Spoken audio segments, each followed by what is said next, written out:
Assalamualaikum warahmatullahi wabarakatuh. Saya Rosi Nurayan SPD MPD. Saya merupakan CGP Angkatan 11 Kota Banda Aceh.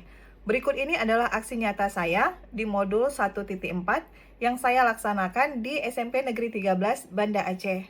Semoga bermanfaat. Selamat menyaksikan.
Bismillahirrahmanirrahim. Assalamualaikum warahmatullahi wabarakatuh.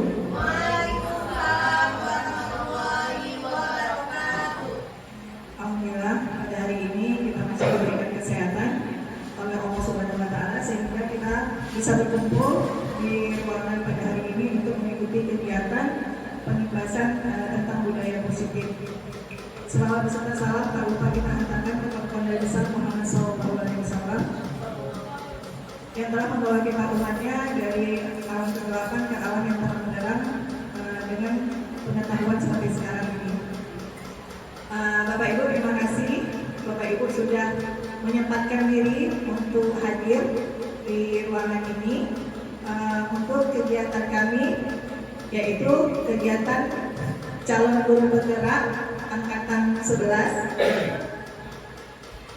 Dan hari ini kami akan mengadakan aksi nyata untuk pembebasan dan penerapan pengalaman budaya positif. Untuk memberikan semangat kita ya Bapak Ibu, kita dengarkan dulu Mas Guru Penggerak. Mohon Bapak Ibu untuk berdiri. Kepada Bu Irma Elisa, kami persilahkan.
Bismillahirrahmanirrahim. Assalamualaikum warahmatullahi wabarakatuh.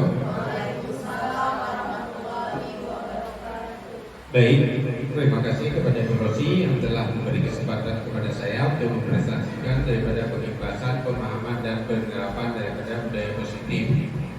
Kami di sini CGP Angkatan 11 akan memberikan beberapa pembelajaran. Di sini kami tentang budaya positif. Yang pertama, budaya positif itu merupakan perwujudan dari nilai-nilai atau keyakinan universal yang diterapkan di sekolah. Budaya positif dapat mendorong murid untuk mampu berpikir, bertindak, dan tindakan sebagai proses memerdekakan dirinya sehingga murid mampu mandiri dan bertanggung jawab. Jadi kalau misalnya dulu di sini pemegang peran itu pada guru, jadi di sini pada budaya positif ini kita mengaktifkan para siswa tersebut. Jadi ada beberapa hal yang akan kami bicarakan di sini. Itu yang pertama itu perubahan paradigma kelas, yang kedua disiplin positif, yang ketiga kebutuhan dasar manusia, yang keempat motivasi perilaku manusia, yang kelima posisi kontrol guru, yang keenam itu keyakinan kelas, dan yang ketujuh itu segitiga restitusi. Jadi di sini kita mengharap anak-anak mampu kita mengaktifkannya, juga mampu kita menyelesaikan problemnya. Di sini kalau problem tersebut bukan kita yang menyelesaikan, tetapi mencari daripada penyelesaian secara bersama-sama, bukan kita betul. Jadi kita lihat di sini satu persatu. Yang pertama itu perubahan paradigma belajar. Itu perubahan paradigma belajar itu merupakan konsep yang mendasar dalam menciptakan budaya positif. Pendekatan ini menempatkan siswa sebagai subjek aktif dalam proses pembelajaran. Paradigma ini menggeser pendekatan yang berpusat pada guru menjadi pendekatan yang berpusat pada siswa. Jadi kalau misalnya dulu itu pusatnya pada guru, sekarang pusatnya pada siswa. Dalam budaya positif, perubahan paradigma belajar menciptakan lingkungan di mana siswa merasa terlibat, didengar, dan didorong untuk mengambil inisiatif dalam pembelajaran. Hal ini mendorong siswa untuk menjadi pembelajaran yang lebih kritis dan kreatif. Jadi di sini siswanya yang kita dorong, kita majukan. Kalau misalnya mungkin dulu saya bilang terus terang saya emosional, untuk saat ini kita mencoba menurunkannya. Itu yang pertama. Yang kedua disiplin positif. Disiplin positif itu adalah kebiasaan hal yang baik mencakup sikap atau perilaku maupun tutur kata oleh seluruh warga sekolah, terutama bagi murid agar dapat berkembang menjadi pribadi yang kritis, mandiri, dan bertanggung jawab. Sebagai pendidik yang memiliki disiplin diri sehingga mereka berperilaku sesuai nilai-nilai kebajikan universal dan memiliki motivasi diri menuju perubahan perilaku ke arah yang lebih baik. Jadi disiplin positif ini kita membiasakan hal-hal yang baik. Mungkin kita dapat mengetahui sekolah kita dalam sehari, baik itu siswanya, karena kita berada di pesisir, tahulah kita bagaimana menurutnya. Jadi di sini membiasakan dari disiplin positif itu menghilangkan daripada beberapa hal yang kurang baik tersebut. Yang ketiga itu ada kebutuhan dasar manusia. Itu yang pertama untuk bertahan hidup, itu ada bagiannya makanan, pakaian, tempat tinggal, keamanan, dan kesehatan. Ini juga berpengaruh pada siswa tersebut. Jadi dia mana di sini kebutuhan hidupnya yang harus dicapai. Jadi kalau misalnya ini tidak tercapai, mungkin pembelajarannya agak sulit untuk diberikan. Yang kedua, kasih sayang dan rasa diterima. Ini juga sangat penting pada siswa tersebut. Itu dipedulikan, berbagi, kerjasama, dan menjadi bagian dalam kelompok. Jadi setiap siswa itu kalau kasih sayang dan rasa diterima di dalam kelas itu harus ada. Jadi kalau misalnya kurang terpenuhi, ini juga seperti yang tadi yang pertama itu untuk sangat sulit untuk daripada belajar dalam kelas. Yang ketiga itu penghargaan, itu harga diri, keinginan untuk dianggap, memimpin, berprestasi, dan didengar. Jadi kalau misalnya harga diri, mungkin di sini ada yang bully-bully. Nah, di sini juga sangat berpengaruh pada siswa tersebut. Yang keempat, kebebasan itu ada yang bagiannya memilih pilihan, mencoba hal yang baru dan mampu mengendalikan arah dirinya. Itu yang keempat. Yang kelima itu kesenangan bermain, humor, antusias dan tertawa. Jadi ini juga sangat diperlukan oleh anak-anak di dalam kelas. Yang selanjutnya silakan Ibu Rosi untuk melanjutkan. Baik, terima kasih.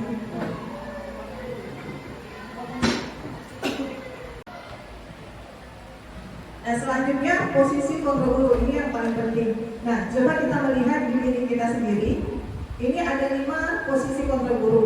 Yang pertama itu sebagai penghukum, yang kedua sebagai pembuat rasa bersalah, yang ketiga adalah teman, yang keempat pemantau, dan yang terakhir adalah manajer. Ini yang memang sering sekali kita lakukan sehari-hari. Tetapi kita lihat di satu-satu sebenarnya posisi kontrol guru yang mana yang terbaik. Mungkin nggak ada yang terbaik, tetapi yang lumayan paling baik lah di antara 5 ini.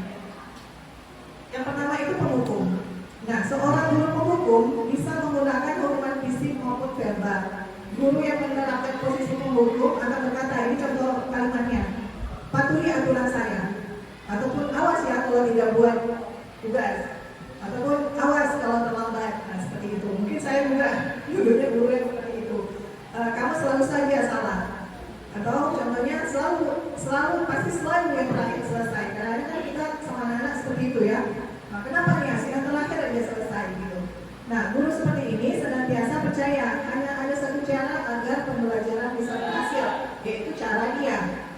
Ya, ciri khas guru menghukum adalah nada suara tinggi, bahasa tubuh, mata melotot ya, dan jari-jari menunjuk. Nah, itu contohnya. Nah, kalau membuat rasa bersalah, ini sering juga nih kita lakukan ya Bapak Ibu. Kata-kata yang keluar biasanya lembut memang, tapi Bapak sangat kecewa sekali dengan kamu. Atau mungkin contoh lainnya, kamu nggak kasihan sama ibu. Ibu sudah ngajarin ini semampu ibu, tapi kamu masih juga main-main kan? Kita berarti membuat rasa bersalah pada anak. Nah, di posisi ini murid akan memiliki penilaian sendiri yang buruk tentang diri mereka. Murid merasa tidak berharga dan telah mengecewakan orang-orang yang disayanginya. Konsekuensi logis dari akibat penerapan peran kontrol pembuat rasa bersalah ini adalah murid akan merasa sangat bersalah. Apalagi kalau murid itu memang dekatnya sama kita. Ya, dekatnya kan ada tuh sebagian. Walaupun kita bilang tidak ada lah anak yang kita kita beda kelas sama yang lain, tetapi pasti ada anak-anak, salah satu anak itu yang kita sangat perhatikan gitu. Nah, bersalah telah mengecewakan ibu atau bapak gurunya. Murid akan merasa menjadi orang yang gagal dan tidak sanggup membahagiakan orang lain. Gitu. Nah, kita lihat yang selanjutnya ini sebagai teman. Kalau sebagai teman ada positif, ada negatifnya. Misalnya nih, teman tidak menyakiti murid, pasti. Namun akan tetap berupaya mengontrol murid melalui pendekatan persuasif. Posisi teman pada guru bisa berdampak negatif atau berdampak positif. Guru di posisi teman yang menggunakan gabungan baik dan humoris untuk mempengaruhi seorang, contoh kalimatnya adalah, ayo bantulah demi bapak ya, ataupun sudah kali ini tidak apa-apa, nanti bapak bantu bereskan ya, kita sebagai teman.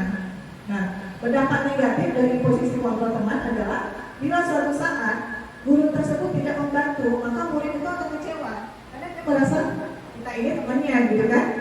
Nah, hal yang lain yang mungkin adalah murid hanya akan bertindak untuk guru tertentu, tidak untuk guru lainnya. Murid akan tergantung pada guru tersebut, seperti itu. Nah, yang terakhir ada pemantau, yang keempat ya, ada pemantau.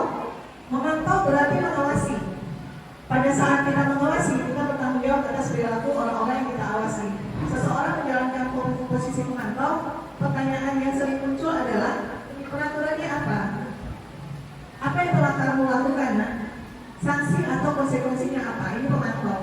Nah, kalau pemantau kita memang sangat sering.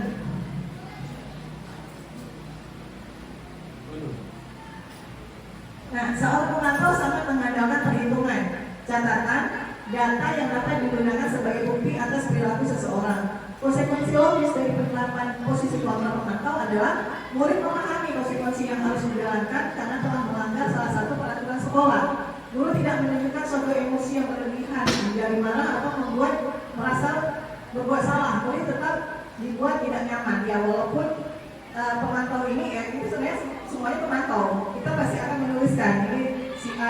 dampaknya seperti apa, itu pasti pakai data kalau memantau. Tetapi tetap aja murid merasa tidak nyaman.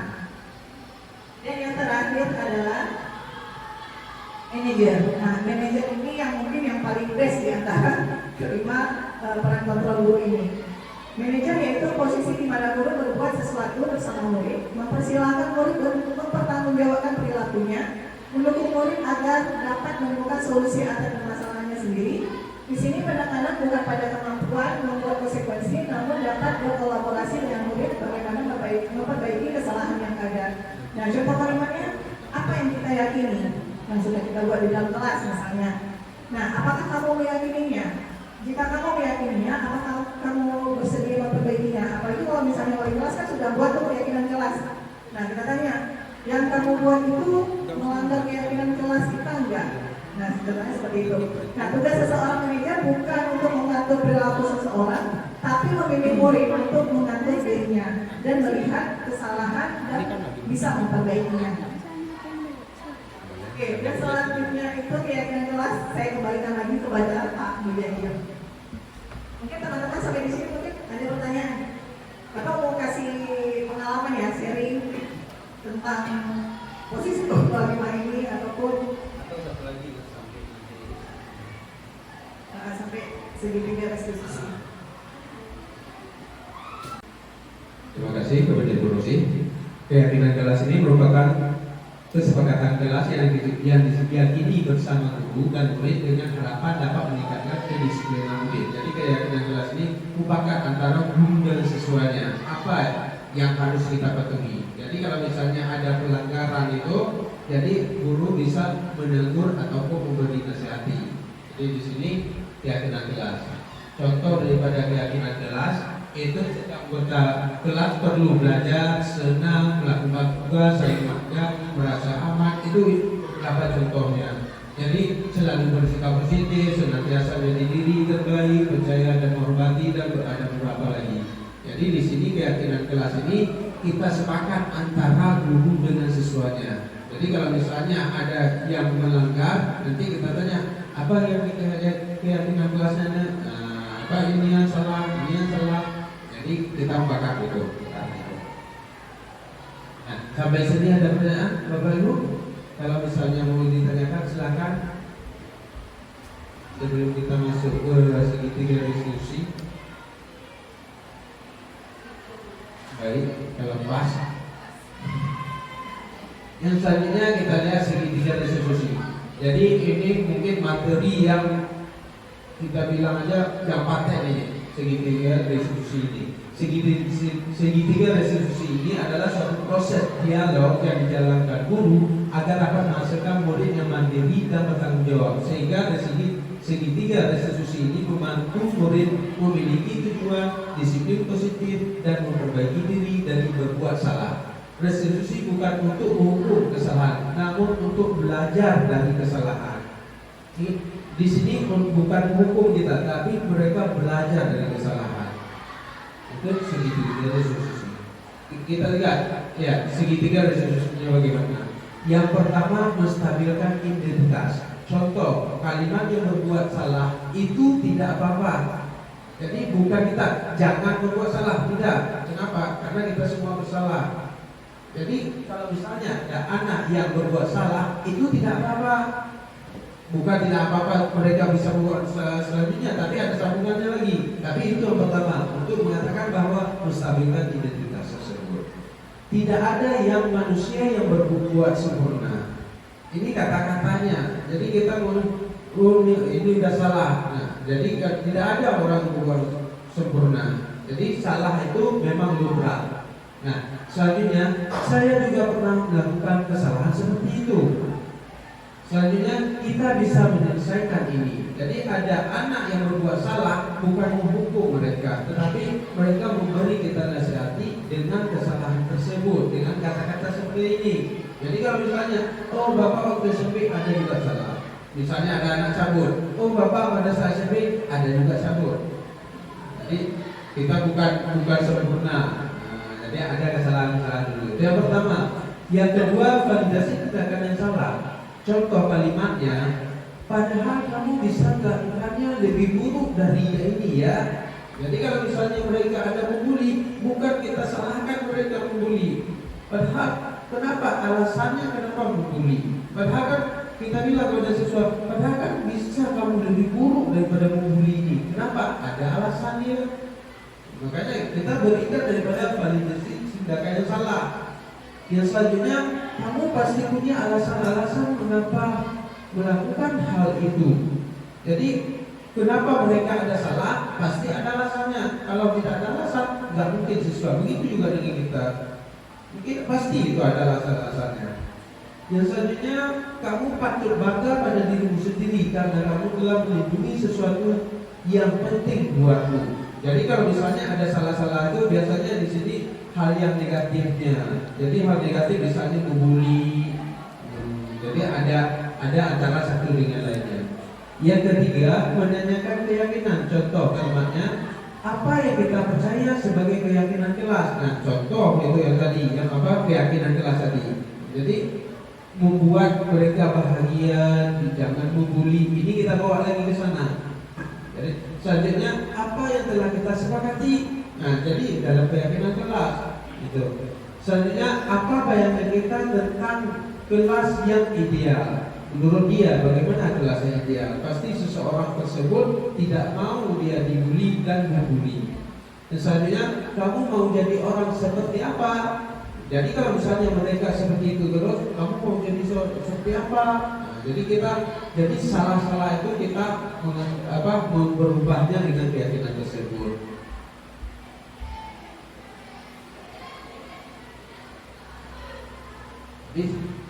Ini segitiga daripada resolusi. Jadi kalau misalnya ada permasalahan, sangat enak kita selesaikan dengan segitiga resolusi ini. Jadi kalau misalnya kita buat seperti itu, anak-anak tidak down ya. Jadi salah-salah tersebut kita perbaiki bersama. Ini mungkin ada pertanyaan dari Bapak Ibu, silakan.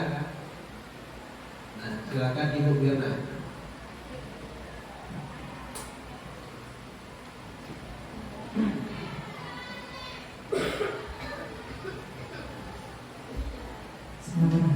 Assalamualaikum warahmatullahi wabarakatuh. Baik, perkenalkan sebelumnya nama saya Diana Elisa. Saya guru seni budaya sekaligus wali kelas, Bapak dan Ibu. Baik, izin bertanya mengenai keyakinan kelas sebenarnya.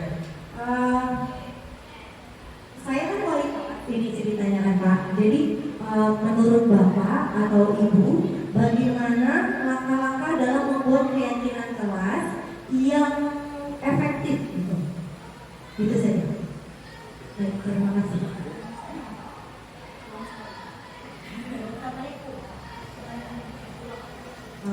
Baik, pertanyaannya sebagai saya wali kelas gitu Pak, jadi saya mau tahu bagaimana cara membuat langkah-langkah dalam membuat keyakinan kelas yang efektif gitu. Kebetulan saya juga wali kelas, seperti itu. Terima kasih.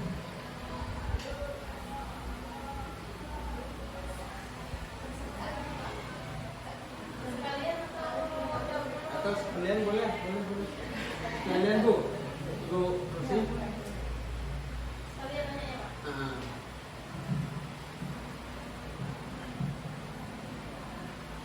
Assalamualaikum warahmatullahi wabarakatuh. Terima kasih Pak Zaitun dan Ibu Rosi atas kesempatannya.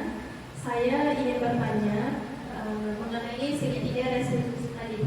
Jadi kan di situ ada bagian yang menstabilkan identitas Pak di yang pertama. Nah, saya ingin bertanya, apakah kita sebagai guru itu boleh atau perlu untuk mengatakan pengalaman kita ketika kesalahan kita kepada siswa? Misalnya ibu dulu juga pernah bolos, misalnya gitu kan Pak. Apakah itu nanti tidak akan mengubah persepsi siswa? Oh ibu itu aja pernah buat salah, seperti itu. Itu aja Pak. Terima kasih. Assalamualaikum warahmatullahi wabarakatuh.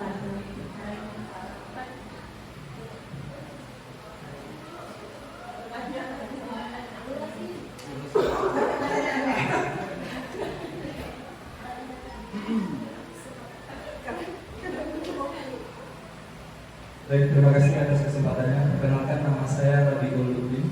Saya guru bidang studi TIK. Baik, Bapak, Ibu, kami mau menanyakan.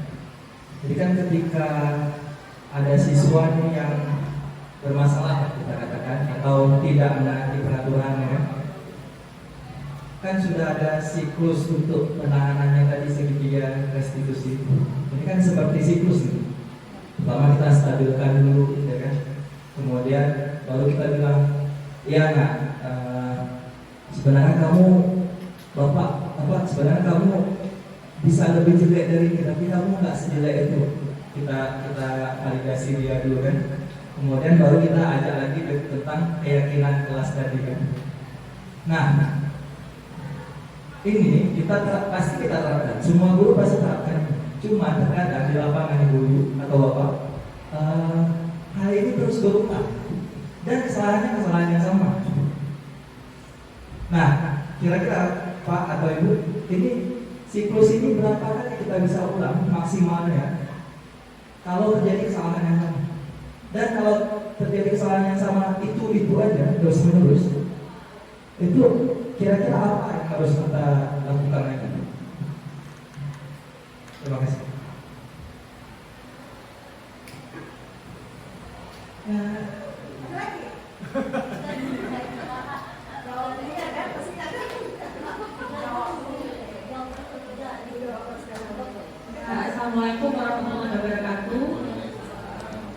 Saya Maisara dari guru TIK dan kebetulan juga baru pertama kali sebagai wali kelas. Nah, wali kelas sekarang kelas 7. Kebetulan kelas 7 itu masih anak-anak di mana masa peralihan dari anak-anak menuju remaja. Tadi dikatakan ada 5 kontrol guru bahwa yang paling baik adalah manajer. Tapi misalnya di dalam kelas kita itu memang ada siswa yang harus kita perhatikan, harus butuh perhatian khusus. Bagaimana cara kita memberi pemahaman kepada peserta didik yang lain? Kan itu berarti nggak manajer ya? Kan nggak boleh ada perhatian khusus pada satu siswa. Bagaimana cara memberi pemahaman pada siswa lain? Terima kasih. Assalamualaikum warahmatullahi wabarakatuh. Ya, terima kasih. Ini ada 4 pertanyaan. Jadi ini yang segitiga restitusi kayaknya ada 2 ya. Bu Rani sama Pak Prawira. Itu hampir sama. Pertanyaannya itu hampir sama.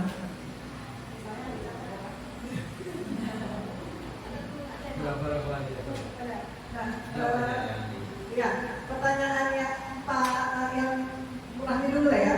Bu Rani tadi Bu Rani tentang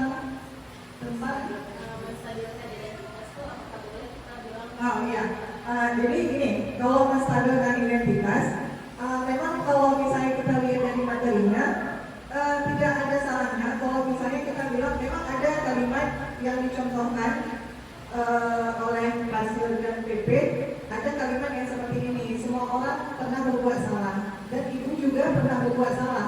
Mungkin berbuat salahnya itu mungkin gak usah detail, dulu ibu ada manjat tembok, itu nanti malah jadi ini kan, wah ini itu keren nih, ibu pernah manjat tembok gitu.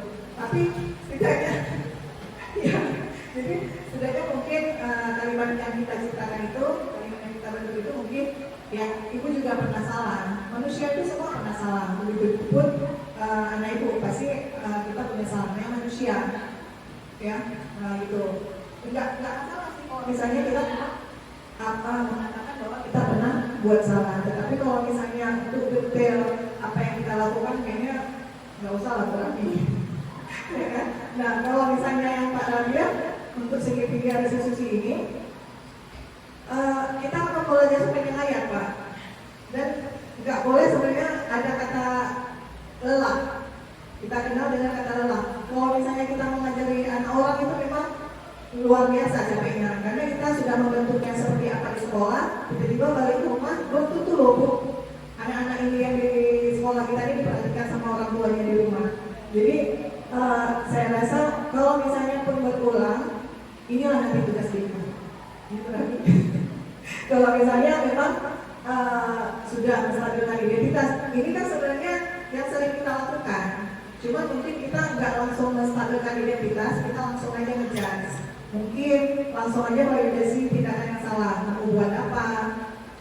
Terus nggak ada tuh yang ketiga menanyakan keyakinan apa yang sudah kita buat di kelas, keyakinan apa yang sudah kalian langgarkan, itu nggak ada, ya kan? Sekarang sudah ada ya Bu Asia, bagus sekali bahwa sudah ada. Nah, jadi segitiga restitusi ini sebenarnya diterapkan saja dulu, Pak Rabi, diterapkan aja dulu kalau misalnya anak-anak membuat masalah. Dan memang kalau kita lihat contoh dari materinya, contoh-contoh yang diberikan, anak yang terlambat saja boleh kita buat segitiga restitusi. Karena kan kita nggak tahu nih, kadang-kadang anak terlambat itu karena apa? Selalu terlambat, selalu pas kita pikir dia lagi yang terlambat, pas kita pikir dia lagi yang terlambat. Nah, disinilah kita butuhkan segitiga restitusi. Makanya kita pengen tahu nih dia kenapa terlambatnya itu seperti apa. Nah, biasanya kan kita udah nggak pakai ini, langsung aja tanya terlambatnya kenapa? Enggak Bu, anak ayah saya antar adik dulu apa segala macam. Nah, kalau gimana caranya supaya kamu nggak terlambat? Inti dari segitiga restitusi ini sebenarnya bukan kita yang memberikan solusi, tetapi anak yang memikirkan sendiri solusi dia apa gitu. Atas permasalahan yang dia buat itu solusinya apa? Sebenarnya dia yang harus jawab, bukan kita. Nah, biasanya kan kita yang kasih solusi kan harus seperti ini. Kalau misalnya anak nggak bisa, itulah tugas kita untuk ngorek nih gimana cara dia bisa ngasih solusi. Sebenarnya memang agak berat ya, memang berat untuk di sekolah juga. Sekolah kita ini memang agak berat, tapi percaya saja lah Bapak Ibu, apalagi untuk di kelas 7 kan, yang masih memang murni dari SD itu memang masih anak-anak sekali gitu. Itu Pak Ramya. Gimana, ada puas nggak? Ini mungkin sering dari Pak Zekus. Bentar saja, saya ada kisah nyata. Perempuan, dia mengambil uang sekitar 15.000, yang sebenarnya di situ ada 50, ada 20. Ketahuan orangnya, begitu kita curiga, kan kita nampakkan curiga itu uang itu. Begitu, oh dia nggak dapat yang ambil uangnya. Coba cek di lantasnya, ada bukti di situ ada 2.000, ada 12.000 lagi. Yang bilang itu 15.000, di situ ada 10.000, yang di tangan dia ada 5.000. Dah pasti dia, kami dapat pastikan. Nah, selanjutnya begitu kami saya panggil lah, saya ada niat terus, kayaknya pas kita pasang segitiga restitusi, kita coba. Pada saat itu saya tanya lah, ini kenapa ambilnya uang ini? Dia diam nggak mau ngomong. Apa bilang aja, kenapa dia ada masalah apa, ada perlu apa? Akhirnya dia baru ngaku mau beli somai kepingin tapi nggak ada uang ini dia bilang, oh iya nggak apa-apa. Sebenarnya kan di situ ada uang 50, padahal kamu bisa ambil semua kan? Tapi nggak mau, baik kali kamu nggak ambil, padahal udah ambil uang, tapi masih bilang, baik kali kamu nggak ambil itu uang besar nggak diambil ini. Jadi yang ini berapa kamu ambil? 5.000 Pak. Ya betul. Padahal udah tahu yang 10.000 itu ada lantas, nggak kami ambil juga, tetap dalam tas. Apakah dia mau mengakui atau tidak? Saya sampai mau ya bersandiwara untuk diteskan di matanya. Sampai dia nangis. Jadi ini coba bilanglah ini. Biasanya apa? Dia betul mengakuinya. Ada Pak, sebenarnya saya ambil 15.000 dan dalam tas ada ambil uangnya, tolong kasih kepada yang punya, bawa masuk mereka dalam satu ruangan, minta maaf, saling berjumpa, ini udah habis tuh. Besok ulang lagi Pak Radir. Nah, saya mau coba bilang Pak Radir. Jadi bukan ini ya, kita membuatnya walaupun mereka berulang, tetap kita coba sampai kapan? Malam. Nah, jadi tetap kita coba, kita sampai mereka mau. Insya Allah mereka akan berubah. Jadi kalau misalnya untuk kita mengontrol mereka sebetulnya tidak bisa, tapi kita hanya mencoba dan selalu mencoba. Makanya kalau misalnya kita lihat di sini, kita bisa memberikan keyakinan mereka mau jadi apa kamu seperti ini, walaupun mereka mengulang lagi nanti. Jadi saya ceritakan ini karena ada pertanyaan Pak Kabir. Jadi memang betul-betul memang ada seperti ini. Jadi ada juga pertanyaan waktu kami seminar, ada juga seperti itu pertanyaannya. Jadi bukan ini ya. Jadi memang ini seluk-beluknya. Tidak, itu aja Ibu. Terima kasih.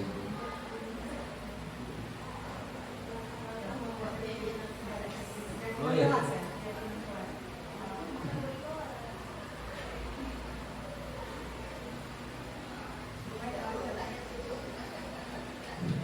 Ya, untuk Ibu Mirna katanya bagaimana kalau misalnya mereka lebih efektif daripada keyakinan kelas diberikan kepada si anak. Yang pertama mungkin setiap kita bersepakat kepada kita dengan anak mufakat apa saja yang perlu kita taati.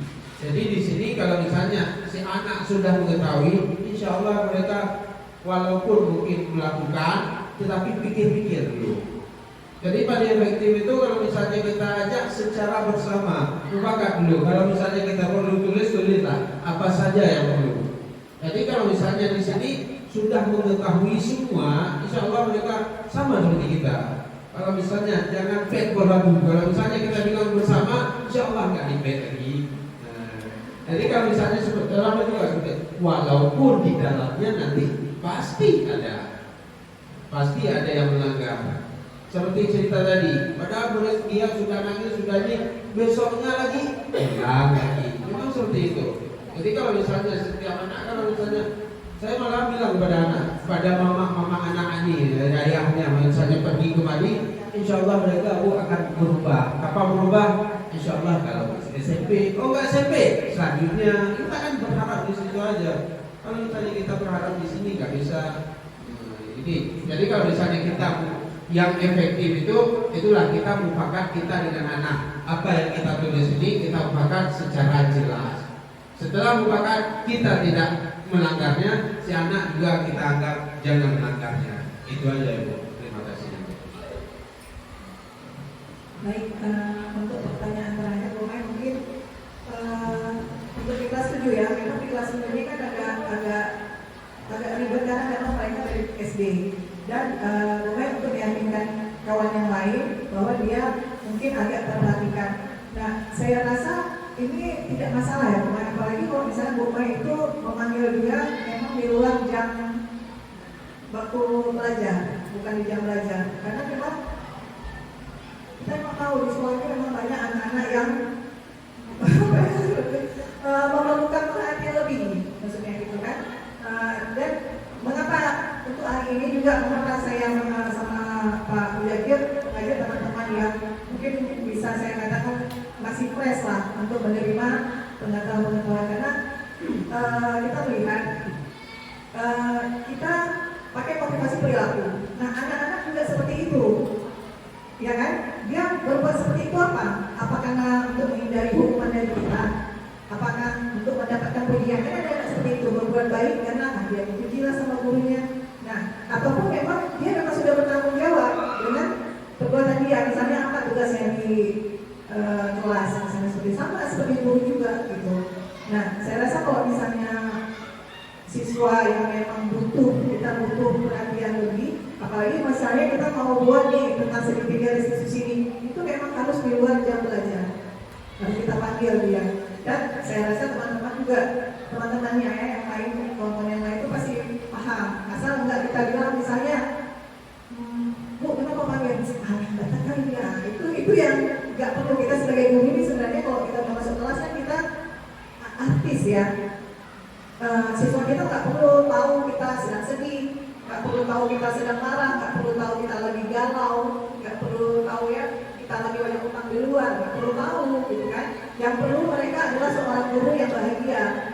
Jadi waktu mereka pun belajar, waktu kita tegur mereka ya terima aja. Karena kadang-kadang Bu, kita tanya sama anak kita itu lebih percaya sama kita apa sama guru dia?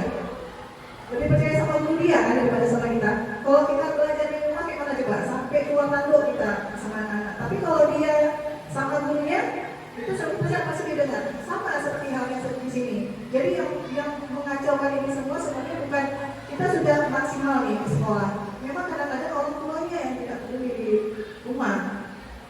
Kalau saya tanyakan siapa yang sudah sarapan? Ada yang tidak sarapan, memang orang tuanya tidak menyediakan sarapan. Ada siapa yang menanyakan di rumah PR, yang menanyakan PR. tidak ada yang menanyakan. Sebenarnya kasihan Bu, kita lihat. Jadi kalau sudah mereka di rumah seperti itu, sudah sampai di sekolah kita tidak pedulikan lagi. Nah kan ini sangat disayangkan. Apalagi kita ini Bapak Ibu, kita terima gaji. Ya, dan supaya gaji kita berkah, apa yang kita terima berkah, jadi ya bekerjalah dengan maksimal, menjadi guru yang bahagia juga, supaya semua ya berjalanlah dengan lancar. Walaupun memang agak tertati-tati, apalagi model sekolah kita ini ya kita pahami aja, tapi setidaknya dari hal-hal kecil saja gitu. Habis itu Pak, jadi agak susah. Kita kan menerapkan misalnya harus pakai dasi ya. Ada sebagian guru nggak peduli. Nah itu kan, jadi sebenarnya memang harus kita buat kesepakatan. Jadi kalau misalnya mau ketemu anak yang memakai dasi, berarti semua guru tuh harus seperti itu gitu. Itu aja. Dan untuk posisi kontrol itu memang nggak mungkin semua kita itu langsung ke manajer. Nggak mungkin. Kita juga manusia, pasti ada penghukumnya, ya pasti ada membuat asal salah. Gimana nih, udah capek dari kamu, tapi kamu masih juga main. Itu sebenarnya udah membuat rasa bersalah. Tapi ya kita seminim mungkin lah untuk membuat kita menjadi seorang guru yang manajer, posisi kontrol kita sebagai manajer. Itu aja Pak. Saya rasa mungkin.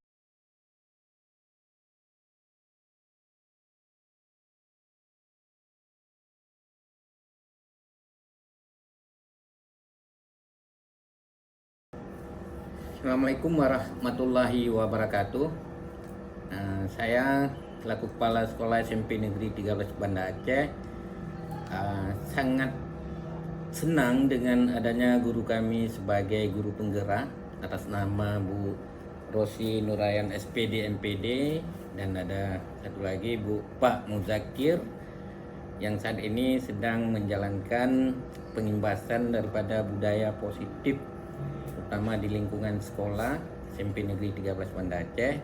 Tentunya harapan saya selaku kepala sekolah ada kemajuan terutama bagi guru-guru kami dapat mencontohkan apa yang diimplementasikan oleh dua orang guru penggerak ini, sehingga dalam proses pembelajaran bagi anak-anak kami ada kemajuan untuk kedepannya, dan tentunya juga ada perubahan bagi guru-guru kami yang bisa mencontohkan daripada budaya positif yang dilaksanakan oleh kedua orang ini. Tentunya harapan kedepannya SMP Negeri 13 Banda Aceh ini semakin maju. Demikian, Assalamualaikum warahmatullahi wabarakatuh. Oke, Assalamualaikum warahmatullahi wabarakatuh. Saya Nora, Wakil Kurikulum SMP Negeri 13 Banda Aceh. Dengan adanya kegiatan pengimbasan budaya positif yang dilaksanakan oleh CGP Angkatan 11, yaitu oleh Ibu Rosi dan Pak Muzakir, saya berharap kegiatan ini dapat meningkatkan wawasan guru-guru untuk bisa melaksanakan budaya positif itu di sekolah kami dan bisa berguna nantinya. Cukup sekian, saya akhiri. Wabillahi taufiq wal hidayah. Assalamualaikum warahmatullahi wabarakatuh. Assalamualaikum warahmatullahi wabarakatuh. Saya Mesara, guru TIK yang tadi telah mengikuti tentang kegiatan pengimbasan budaya positif. Hasil yang saya dapatkan sangat banyak manfaatnya, terlebih ilmu terhadap pengetahuan terhadap kondisi di kelas dan lain sebagainya. Terima kasih. Assalamualaikum warahmatullahi wabarakatuh.